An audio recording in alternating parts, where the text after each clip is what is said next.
What we men have to understand is when our wives are taking care of our children with special needs and we've come home from the office or something, she has a need to vent what happened that day. Everything that went wrong to some extent needs to be verbalized out loud. And to a man, he's just going to feel frustrated because he feels like she's complaining, and he's thinking, if you're telling that to me, you must think it's my fault because I was away and I couldn't be here. Then he feels guilty and pressured.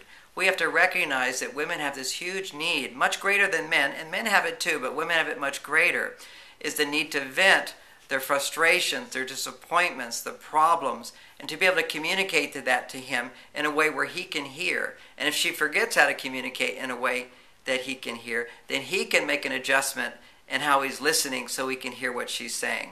So here it goes.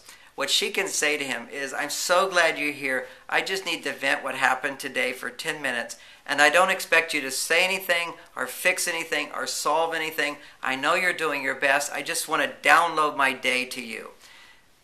Then he can go, okay, I can do that. And then he'll interrupt you a few times. And then you very friendly say, no, really, you don't have to fix anything. This isn't about you. I just want to vent so you know what's going on in my life. That's all. And then later, if you want to ask for things, you can certainly ask for things, but this is not the time to do it. Meanwhile, let's say your wife is suddenly starting to vent about things, and you're listening as a man, and you're starting to feel defensive, or you're starting to get tired, you're worried how long is it going to go on, why she's saying this, all those things can go on inside.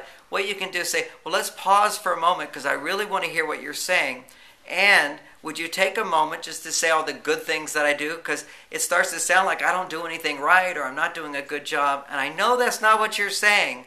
Would you just take a moment to say what is good in your life and what's good about me? And then we'll come back to it. Because I don't want to get all defensive. I want to really hear what you're saying. And using these little tactics can make a huge difference so that she can feel heard. Because women need that message inside of her, whatever's going on inside of her. She needs to download it with someone. Otherwise, she feels, I'm doing this all by myself, and it's a huge burden. Because for women, the number one stress reducer is to feel that she's not alone. And as a partner, you can provide that for her.